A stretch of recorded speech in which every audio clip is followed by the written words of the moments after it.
What's up, y'all? It's just Rhonda. Welcome to my channel. Bam, there she is. She's here. She's here to discuss Married to Medicine, the part two of the reunion. Y'all like the video, subscribe to the channel. We have made it to the end. Sunday is Easter Sunday. We're going to be kicking off Easter Sunday with the Housewives of Atlanta. I'll be covering Housewives of Atlanta on Monday nights. I'll be really trying to keep this schedule together. What's tomorrow? Tomorrow is Friday. So Bell Collective will be on Friday. And I think this week I have been on a break from Love and Marriage Huntsville. So Love and Marriage Huntsville, we're going to go ahead and, do a live Sunday with Love and Marriage. I have been switching back and forth between Huntsville and Bell Collective. So we almost at the end of the season of Bell Collective. And yeah, so let's get into this reunion. Now, I'm not going to keep y'all here long. It's Thursday night. I got to go to work tomorrow. So I'm trying to get my mind right, trying to get my energy right. And yeah, so where do we start off? Let's get into, where we left off, where we started. Simone and Jackie are still going at it in terms of like the breakdown of their relationship, how they're never, ever, ever getting back together. And Andy wants to know, like, what is it going to take? What is it going to take for these ladies to, mend their relationship? Because it's been Dr. Jackie and Simone. Like, this is what he wants to see. I feel like, is it just me or was Andy feeling really irritated with Heavenly? I know I was irritated with Heavenly, but I often am. I'm happen to be a member of I think Heavenly and Toya are both just as tragic as each other. Like, I feel like they're the same woman. So, and I feel like a lot of times when you disagree with what Toya is doing, which for me is most of the time, then that means you take Heavenly's side. And I don't take either one of their sides. I think they both got a lot going on between the two of them. But Simone says she needs Jackie to say that she's not a threat to anyone. Heavenly is over here acting like Jackie, Simone was like a threat to her. She was afraid of her, and this lady was unhinged. While as I look back to that event, Quad, Heavenly, Simone, y'all was all running around there screaming like a fool. Angel was trying to pull Quad to the side. You're better than this. You're better than this. Because I feel like Quad was coming after Simone because she was trying to find who owns the car, the VIN number. It was all a mess. So the whole time, though, Jackie and Simone are having this moment. Jackie has gotten out of her seat and she goes over to Simone and she soft talks her like Jackie often does because she has two friends that seemingly act unhinged a lot of the time. So there was a point when Simone and the ladies were in the back and she says to Quad, this room brings me back memories. And Quad is like, girl, that was last year. We finna leave that behind. We're not bringing that energy back up today. We're not on that today. So we don't have to relive it. So Jackie is speaking softly to Simone, and Simone, you are not a danger to anyone. And matter of fact, you wouldn't even hurt a flea. So Simone has that single solitary tear rolling down her cheek, as she has this moment with her friend. And in the background, you can hear Heavenly, that ain't enough. That ain't all she wants. She ain't going to be satisfied with that. That ain't going to be good enough. Heavenly. Ooh, shut up. She can't let nobody, during everybody's damn moment, Heavenly is in the background chirping because she just doesn't have any type of self-control over her emotions. I don't know what type of congressman she gonna make, and then like when she starts talking about things related to, not these ladies on this couch, she talks back straight. She starts talking real calm and, she wants the people to know that she's very smart on the subject matter. Meanwhile, she's a ticky boom boom. Contessa said, Oh, they went around and asked like everybody, do you guys think each person, nobody on that stage thought that Simone was any threat to Heavenly? No, she didn't push her. Yes, Heavenly exaggerated that. That did not happen. We all saw it too. And if I'm in a beef with you, don't come put your arm around me. I'm gonna be like, get off of me. You know what I'm saying? And that's what had happened. But Kevin, Heavenly, as who the heck is Kevin? I do not know. Heavenly, um, Contessa confronts Heavenly about the situation. She says Heavenly is a Blairin, and she would like for Andy to know that a Blairin is a black Karen. Just in case he didn't know, we got to keep Andy up on the colloquialisms, so he can conversate back and forth with the, black cast of these Bravo shows. But anyway, Contessa said, Heavenly, you always like you be running your mouth talking about people's dead mama that died in 2010. And then you make people want to square up on your ass, and then you want to call security. And Heavenly does have a big mouth. Like, I feel like you got a big mouth, Heavenly, for somebody who doesn't want to, like, stand on business. Once the Contessa came through talking about square up, bitch, with her big muscles and things, and obviously you're like, help, somebody, because that's how Heavenly do. The men are backstage, and Curtis wants to confront Eugene about Toya. And I don't get it. I honestly don't get it. Why Curtis wants to, because the more he brings it up, the more the spotlight is on his trashy ass. So Toya, this daggone Watch What Happens Live got these folks in a tizzy. Curtis says Toya is perpetuating a lie. And Eugene is like, what lie are you talking about? How come they didn't let Brandy's husband come out? He was there. Y'all just brought him over. But you could have asked him, like, how did he enjoy the season or something? Brandy, they out here, they really like your husband. So I don't know if it's a good idea for you to bring him or not bring him. But Brandy is not one of the single people. She's also a friend of, so I guess maybe that's why. But he was there. Anyway, Curtis says Toya is perpetuating a lie. And Eugene is like, what lie are you talking about? Because we were at a party. Toya still feels a way about you pulling her down on your lap. And then, blaming her for it. You did it, Jackie did it. And okay, so I guess when you go back, you can see Toya. She stands in front of Curtis. She's doing a little too much. Apparently, she said, let me test him, which was all wrong. However, his instinct should never have been to pull her down on him. I don't care, if she was jiggling her booty or what she was doing. He shouldn't have pulled her down on him in front of his wife and her husband. And he's not trying to talk about that. Curtis isn't trying to discuss that. He's trying to fast forward to a few months ago on Watch What Happens Live when Toya was asked a question. She wasn't perpetuating a lie. She was actually answering a question. Somebody asked her, Andy, obviously, asked her about, this man Curtis being handsy. She said Curtis be handsy. He was handsy with her. He was handsy with Heavenly. He was handsy with a lot of people. And Curtis says this is a lie. But in the backstage, Toya and Jackie were talking, and Toya said, Jackie, this is your fault because you would deny that he was doing this. He had his hands on me. He had his hands on Heavenly. That's two people that are on camera. And then there's three people that are off camera. So Curtis was having his hands on the three people that were off camera too. And I'm not sure what it is Curtis wants Eugene to do.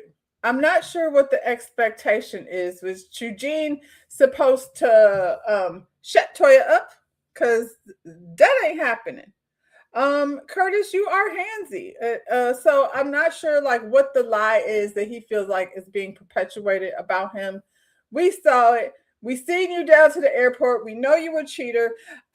You and Jackie spend zero time together. This whole season, there were no moments of Jackie and Curtis. It was Jackie and it was Curtis. And he was with the guys or they were on vacation, but they were never actually engaging with each other. I think, the writing is on the wall. And y'all can sit here and say whatever you want to say about these people, but it don't seem like they're friendly with one another. anymore. He be in Canada, he be in the Dominican Republic. He's anywhere but where Jackie is. Jackie is she's in her 60s, girl. Girl, get your groove back before it's too late. Whew. Anyway, Andy asked, he asked about DEI. I like this question just because it's put a spotlight, on the grant money being cut, and for people, trying to go to schools. Like Contessa brought up the fact that even if you get accepted into medical school, it means nothing if you don't have the money. So they needed these grants. I actually benefit from a Pell Grant to get through cosmetology school. So I know what that's like. I was a single mom. I made a decision to, get more education so I could, level up my career. I have a associate's degree in fashion design. And so it just made sense for me to put those two things together. So I am a recipient, of a Pell Grant. And so, yeah, these things are being taken away. The nurses are no longer considered professional, as if. Can you imagine? Because this administration, targets careers that are heavily geared towards women, school teachers, nurses. I feel like we're on the chopping block. I keep hearing, back and forth about people not needing a license to go to cosmetology school. Good luck with that. I would want my cosmetologist, my hairstylist, to be certified with something. Doggone it. So, but we won't be able to get money to make these career choices. So I'm glad they had a chance to speak on this. Just I feel like what sets them apart from the other shows on Bravo, that they have these conversations about medicine. And I feel like Andy likes it too. He likes to be in the midst of that conversation. Now he over here appearing woke, asking about DEI. But I appreciated it. They have the men's section. There's somebody's dog barking. It ain't mine. So if you can hear that, I'm sorry about the neighbor's dog. I'm going to take accountability for something that I did not do, because that's what the expectation is over here. The men's segment, Dr. Eugene is first chair next to Andy. Curtis is on the other side, I feel like, by default, because Steve is new. So they want to put him. Steve had to be on the end, with his white jacket. Cecil on the other end with his orange jacket, and everybody in black is in the middle. Lapgate. That's what Andy brings up. Curtis pulled Toya down. Hard stop. That's all I have to say about that. I don't know, why Curtis wants to skirt around it, but that's what happened. Andy asked Eugene, he said, are you going to lead the fellas? Is that what their issue is? Is their issue that Eugene is leading?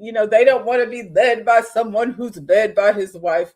I feel like Eugene is supposed to care more about what Toya feels and thinks, and not more about what you niggas think. So, if you want him to have some type of loyalty with you in opposition of his wife, Curtis, you sound stupid. And you're not doing that. You don't even like or talk to your wife. That's the way I see it. I could be wrong, but from my eyesight, I feel like, yeah, you and your wife don't even be around each other. So we're not finna do that. Eugene still likes his wife. So, and Curtis, you might like her too. Is that why you mad? Because Eugene got a baddie and you got Dr. Jackie? Nothing wrong with Dr. Jackie. She's just not thickness like how Toya is, and how clearly Curtis likes him. So Curtis refuses to stand on business. So, since he won't answer the question, how are we going to talk about how I reacted to some shit you did, Curtis? Let's go back first and talk about how you pulled Toya down on your lap. That's what happened. She got all stiff, like she wasn't expecting that. And then, took her time getting up. But I don't know. Maybe she was just very taken off guard. Anyway, Curtis shut it down. He doesn't want to have the conversation, because that would mean he had to admit to doing some shit that we all saw him do. So I'm done with it. And Eugene is like, well, then we done. Oh no, Dr. Eugene, I feel like he handled himself with these guys. I don't know what y'all thought. Curtis and Steve thought y'all was gonna tag team Eugene, but he was quite ready for you, gentlemen. Dr. Damon doesn't remember getting a massage. I think this is so silly. Like we sat on the beach and we got our legs massaged. And Dr. Damon, if you can't even just say that, oh, we get massages once a week. They actually came over there and said out loud, "Do who want a massage?" That's what they said. And Steven was like, "Oh no, not me. But you definitely got a massage." Now you can't remember. Oh, that's a massage? You just as bad as Dr. Heavenly. You just do it in a snuffleupagus kind of way. So it seems like Toya and Eugene expect people not to make judgments of them when they argue in front of everyone. And I feel like you're calling it a married moment. Me and the Toya invited some people over and we got into it in front of the cameras and all the people that were over there. Dr. Eugene had been drinking. He, was a little tipsy. He was feeling all right and he let his guard down. He's been here 12 years, so maybe he was just a little comfortable. All I'm saying, and I feel like there are couples that do this. We all know a couple who has no problem getting into it in front of y'all. They don't have any problems, carrying on with one another and making it seem uncomfortable for everyone. We at the dinner table, like, oh, so can we change the subject or do we just be quiet? Is it time to leave? What do we do over here? So that's what they did. And, most people have their married moments in private and there's nobody there to judge it because we didn't see it. I feel like Dr. Eugene and Steve have both taken on their wives like feelings about each other. Toya doesn't like Mimi. Mimi doesn't like Toya. So they in turn have like transferred these feelings over to these husbands who are defending their wives and their feelings. And it's causing these two to be at odds with each other. So, that's unfortunate.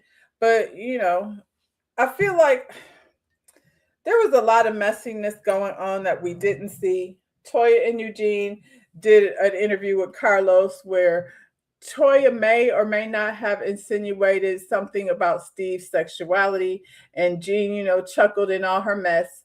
So there's a lot of energy I feel like coming from other places. Steve calls Dr. Eugene Bush. And I guess that's supposed to be a shot at his manhood. That was the thing that was irritating me about Steve. Steve, if you're going to tussle, you're going to have to come back with something better than that. These little slights, like at his manhood, are kind of corny, to be honest. They ain't hitting like how they supposed to hit. And Eugene is managing to stay calm through the whole thing. And he told him, look, I've been on this stage for 12 years. And you came over here brand new. And the energy is messed up because you're being rude. Maybe. I don't know that that's it. I mean, I feel like that's what Eugene thinks because Steve is coming at him like that. And he got his sidekick, Mr. Curtis, over here who needs to shut up because he definitely doesn't have a dog in the fight. Curtis and Cecil and Damon are doing the same thing they always do. But whenever Steve does that thing where he attacks Eugene's manhood, they like, come on, take it easy. Because they don't generally, oh, Scott, I forgot about Dr. Scott. They don't generally take shots at each other like that. They handle each other in a different way. Eugene told Steve that, you are new people. He wants him to know that you and your wife are new people. And I feel like that's why him and Toya did what they did at that door. Because they wanted to remind Steve and Mimi, like, just because this is your second season, you guys are new people. So if you're going to come after us, we're going to come after you. And it was a back-to-back thing, tit for tat thing going on. I feel like Toya definitely used her position with the Met Gala to, he said targeted. I feel like it was definitely a little targetization going on. I feel like, yes, they, have, it seemed like it was very confusing the way Toya handled the ticket situation. That coupled with the beef that was going on between Steve and Mimi, it seemed like an opportunity just to embarrass them. Eugene said, I told them, the lady at the door, if anybody comes to the door without a ticket, call me. And they're like, well, why? Yeah, why?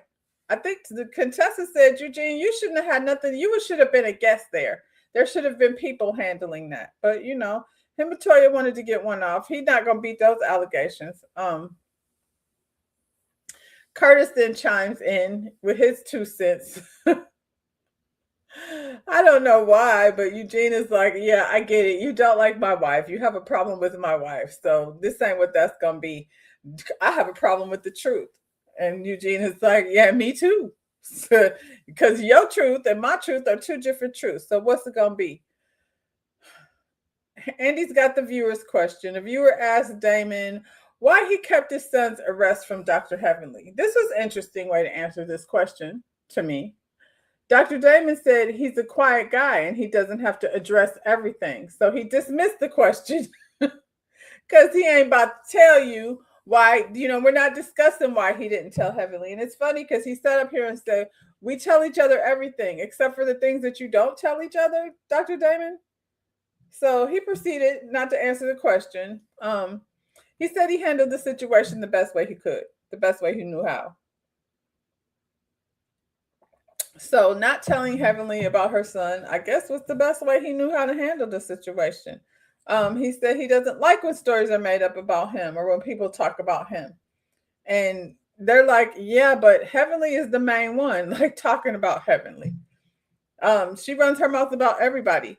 And that's part of why I think her and Toya are the same, because Toya doesn't necessarily run her mouth about everybody in the same way Dr. Heavenly does, but Toya talks to people crazy or says inappropriate things, like asking Angel's guest, like, what is she like in bed? Like, she crosses lines, maybe not in the same way Heavenly does, but, and then Heavenly gets in her feelings and starts spilling the stuff that you confided in her.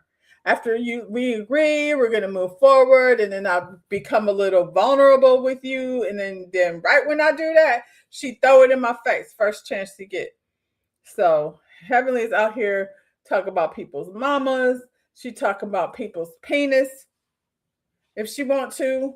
And so that's too far, especially among the group that you know. Like, how am I supposed to sit with these dudes and you telling them that their husband got a small penis? And why are you talking about somebody's penis, Dr. Heavenly? Cecil chimes in. He says, we've all been hurt by the things that the women have said. I feel like it's their fault and they need to get their act together, these women. Dr. Eugene is the only one out here being called Little Dick, though. And that's because his wife put that out there. Like, his wife has done things to give people ammunition towards him. So, as much as they're wrong for doing it, she got to take responsibility. Like, you're supposed to hold him down and protect him the same way he protecting you if y'all are partners. You don't be out there, insulting him in a way that he will never live it down. He will never live it down. That he will be Dr. Eugene, who's very sweet and very kind, and he's a doctor, and we love Dr. Eugene. But in the back of our minds, we like, ooh, but he got a little dick. That sucks. And he can sit up here with his chest out and act like he's not bothered by that, but he is. And, you want to be mad at Heavenly. I guess you can be mad at Heavenly because she keeps bringing it up. But you also have to, take accountability, since you're taking accountability for things that you didn't do, according to Steve. And, yeah, that's on your wife. If you like it, I love it, Dr. Eugene. Damon said he told Heavenly not to say things about the men because it becomes an issue for him. And Andy asked, well, is she taking your advice? No, she's not taking his advice. He talked about, well, she's doing better. No, she's not doing better. Steve gives Damon credit for taking accountability because he sat up there and was like, if my wife said anything to hurt anyone, I'm sorry. You cannot apologize on the behalf of Heavenly. That's, the issue is still there. The issue is Heavenly. So you saying sorry. I'm sorry, Steven, but you cannot take accountability for what somebody else did. He seems to think that, that's what a real man does. A real man takes accountability, even if you're not wrong. I would love for him to explain what he means by that. That's what real men do. A real man takes accountability, even if he's not wrong. Child, he's in some way trying to spin this thing. We back on the same argument with Dr. Eugene, and he's not very clever, of spinning things around. So I don't know how you take accountability for what somebody else did, but I would love for Dr. Stephen, not Dr. Stephen, Mr. Stephen over here with the Louis Vuitton on. I feel like, at the end of the day, regardless to what we feel about how Eugene and Toya handled the situation over here in this gentleman's lounge, I feel like Eugene took away the win with this one. He handled Curtis with ease. He somehow, just by being calm, allowed Steven to take himself down with his whack responses, because, you know, they just weren't very smart and they didn't make sense. Calling the man Eugene Bush is just weak as far as I'm concerned. Anyway, now they bring the couples out on stage, and Andy asked the man, "What is it that you're comfortable asking your wives now that you wouldn't ask them when they were your girlfriend?" Curtis, here he go again, comes straight out of mouth. No, Andy said Curtis, and heavily said, "That's the worst person you could have went to." See, she's still talking. And Curtis says sex. And Jackie says nothing. Heavenly is cracking up laughing. Everybody speculates that they're so freaky. I think they just so freaky. I think they don't even talk to each other. There's no kind of energy. He said sex, and Jackie sat there stiff, not moving. I feel like she's always stiff. So if he's asking her for sex, I don't think he's asking her. I think he's getting it where the getting is good.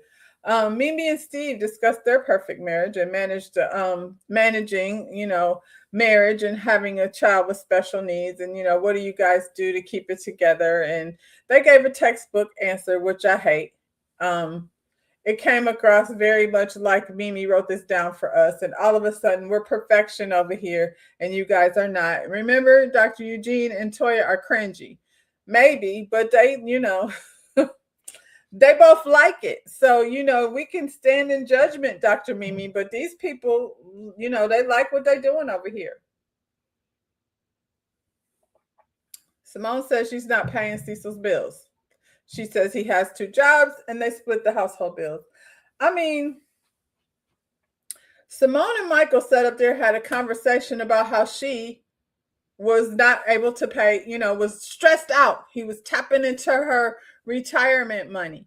Hey, Shayna, I'm over here trying to get this last one out. Ooh, I'm when the season is over, it's such a relief that the season be over. Cecil ain't got no job. The lady said he got 2 jobs, that he pays half the bills. So I don't know when this came up. Simone and Cecil were on this show. They were on live 3-4 times. They tweet things. They keep us in this business. She came over here crashing out because she's afraid that her son, who speaks to her so disrespectfully, "You better not say nothing I don't like, or you're going to eat your food out the dog food bowl," or whatever he said over there. I feel like Michael and Simone are the ones in a relationship. Yeah, he got 2 jobs. He pays half the bills. So y'all can stop talking about Cecil. Get off her man, because it ain't what y'all saying it is, even though she's the one that said it first. She just as bad as Toya. Eugene got a little dick, and Cecil don't have no job. And then when we talk about it now, y'all want to be all in your feelings. Although Toya has never taken it back. She said a lot of things, but I ain't hear her take it back. She might have said that's not what it meant, but she doesn't say he's got a big old monster slung that he's slinging her around the room with. She's not saying that. She's saying that I really wish I knew it wasn't going to get any bigger. And so what does that translate into? And you say it to people like Heavenly. Girl. And we're not going to blame it on the alcohol. That's just ridiculous. I don't believe in talking about my man's things that are personal between me and him. It's none of y'all's business, for goodness sake. And she's somebody's wife. Anyway, He understands her feelings now. She thinks that she was just upset because when they have discussions with the boys, who they're still, they haven't cut them off. They're still, it's a gradual separation that she's having. I'm not mad at that. Like, I don't feel like, you know what I'm saying? You have your kids, you're a certain type of wealth, and they're used to a certain type of lifestyle, but because you've provided it for them. You know what I'm saying? So, yeah, don't cut them off, but like, y'all need to ease into different decisions so he can gain his independency like a grown man. He didn't understand the struggle that she was going through, and oh, that's Curtis talking. He didn't understand her feelings, Cecil, and so now he does, and all is well over there. So even though this lady walked around telling anybody who would listen at dinner tables, she had personal conversation with Heavenly. She was talking about how she wanted a divorce from this man. That's a big deal. She don't watch What Happens Live. Simone was telling anybody who would listen that she wants a divorce from this man. So if he's got two jobs and the money is not the issue, then what was you saying? Why would you want a divorce? She said she ain't worried about no MNFers that ain't worried about her. So take that however you want it, but apparently it ain't Cecil. It must be other MNFers that she was referring to. Curtis apologizes to Quad for overstepping in regards to her, fertility issues. He's a holy man now. He said, God don't like it. Her and King over there fornicating and trying to have a baby. And yeah, so he's sorry because he said he didn't understand the magnitude of their struggle. I feel like that, what does that have to do with anything? I wouldn't care what the magnitude of their struggle is. You in business that ain't yours. And you're the last person that should be talking about anybody's sins, because I am a sinner and I'm probably going to sin again. And we know you sinning, people always want to grab a Bible when they, name been out here in the streets as mud. Andy asked Steve why he had a problem with Eugene asking him to pay to get a ticket when the point is for charity. And Steve said it wasn't about the ticket. He said the action was strategic and targeted. And I mean, I already said how I feel about that. I think it's true. I think Toya and Eugene both used the Met Gala as a weapon to, embarrass Steve and Mimi. I forgot we were talking about Quad. And so she what's his name? King really wanted to be on this reunion. So he was over here flapping his mouth down in the comments.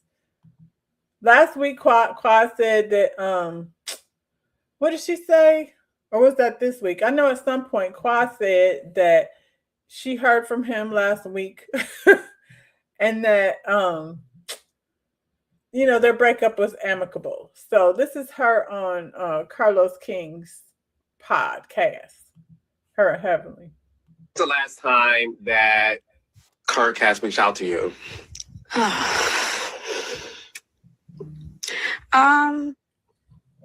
It was recent, very recent, maybe a few days ago. Saying what? I don't. Girl. I don't. Here I don't indulge. Listen. Did you respond back? I don't indulge. Here's the thing. I'm all in when I'm all in. When was the last time that Kirk has reached out to you? Okay. Did you respond back? I don't indulge. Here's the thing. I'm all in when I'm all in. I'm so in. I'm so in when I'm all in. Sometimes I can even be blinded that I'm so in. So when I'm all out, when I'm out, kind of all out. Did you call it quits first? It was mutual. It was a mutual situation. And when we go back to saying, what was that? Luck ran out. I never worry about luck. Again, like I said earlier, I'm not lucky. I'm blessed. So I don't never worry about luck. So Did you respond back? Okay, so I don't indulge. It was over here on Carlos. It wasn't on the reunion. I know I heard it somewhere, but Kirk King is on social media. He said, stop lying. That was his first comment. And then he said, I asked to end the relationship and haven't had a need to contact you. Stop trying to make yourself look good. These curated interviews and PR stunts are laughable. You have them in a controlled environment with your friends, not with real journalists that will question you. The performance goes on. That was another tweet. Then he says, no, it wasn't mutual or amicable. That was another performance PR stunt. Kirk, I don't understand. I don't understand why he feels like he needs to say this because she said nothing disparaging about you. Why do you need, she didn't say, no, I broke up with him. Why do you need people to know that you broke up with her? And yeah, she's in a controlled environment where, she's free to answer these things like the way Quad answers them in the most pageant friendly way. But I don't feel like I don't feel like she did anything to disparage his name and why he's in his feelings like this. Did he call her? Do y'all believe he called her? I don't think she made it up. For some reason, I don't believe she made it up. I feel like maybe he did because this was probably right before the reunion. So maybe he did call her because he really wanted to be on this reunion. To say what? You wanted to come over here and say you broke up with Quad? I don't care. I know some of y'all are like, he should have been on the sea. He should have been here. Quad got a chance to, write her own story. The story is she got with this dude. He got on the show. They tried to have a baby. It did not work. They broke up. So he's not here anymore. And he's on the internet. Like, if you want to know what he's saying, like, I'm sure he's going to say it because he seems to be a little bitch that wants to get out here and say something. Yes, he even over here, he's so mad 5 Minutes of Fame is up. Now he's the definition of sassy. He's definitely giving sassy over here in the comments section. What is it that you want to tell? And now you over here, best friends with Eugene, so you can still be around like you want to be circling around in her friend group. Because now, after all these years, all these months of knowing, Eugene and Toya, Eugene, keep bringing King over there. She gonna embarrass your ass again. I'm not saying she gonna cheat on you, but she gonna, be bigging this man up in a way that's probably gonna be uncomfortable for everybody. So King, okay, cool. You broke up with Quad. Now we know. Do you feel better, nigga? Jeez, oh Pete. Yeah, so Steven said that it wasn't about the tickets, that he felt like they were targeting him, and I think that's what was going on too. Simone is backpedaling for her friend because first she told Toya to don't do that. I just feel like there was such a mess in regards to how this was handled. Eugene was definitely backing up Toya. He was in his feelings because he said they were trying to make my wife fail, and I don't think she failed by herself because all the stuff that they have going on over there. First year, you just testing the waters to see what it is. Second year, and them talking about new people, Eugene, you guys are new. Last season, Phaedra was new, and she was heading the whole damn thing and paying 50% of the donations. So Phaedra came over here, like I said, set the bar for y'all, and y'all dropped the ball anyway. So, there was no reason why Toya should be letting everybody or keeping everybody out of the loop. I shouldn't get to the door and not know whether, I'm buying tickets or what. Toya better not try to bring King on next season. We've seen this already with Dr. Greg. Yeah, it seems to be Quad is the target. Maybe Steve is onto something because I don't believe Toya likes Quad in real life. I don't believe Quad likes Toya in real life, but I wouldn't trust Toya if I were Quad. And they darn sure seem to be trying to force. They at basketball games. I don't know if they ran into King, but they're definitely posting him on the internet. She got him to get her son a luxury car for the birthday and all of that. So Gregory and King are great friends. And I guess we'll see, but I wouldn't put it past her. And then they will have a sit down together. So King, this is the plan. This is what I'm predicting. If they're still friends, there will be a sit down between King and Eugene because they're best friends. And he will sit there and tell us all his version of why him and Quad broke up, as if we care. People be together and then they don't. So, you're gone. And it's taking a chance to bring your man over here on TV anyway, just for this reason. And on the other hand, I mean, what they say, twerk on the fence. I think trying to get a baby at 40 something years old, she like 43, 44, I don't know. She's in her 40s, trying to have a baby and pressing that on your relationship. In real life, I definitely think it would be stressful to be in a relationship trying to, flying back and forth to Ghana and all of the things they were doing and how much money it cost. And if she said he paid for it once. So he's like, I'm not about to keep paying for these. Like I said, I feel like King thought he was going to go over there, pay for an IVF, get him a boy spun around, and he didn't realize it was, much more difficult than that. But yeah, they was over here with this unorganized ass Met Gala giving out $5,000. They had the audacity to sit up here and talk about how they couldn't have gone to medical school if not for, the grants. And then you give these ladies $5,000 towards $250,000 medical school.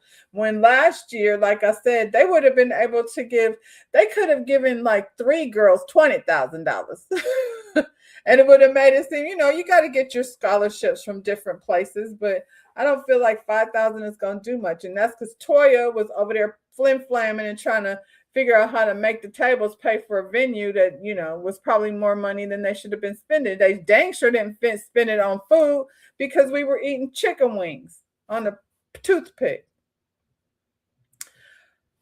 The men go in the back and Steve tells Eugene that you're insecure because Toya likes the way I look with my shirt off.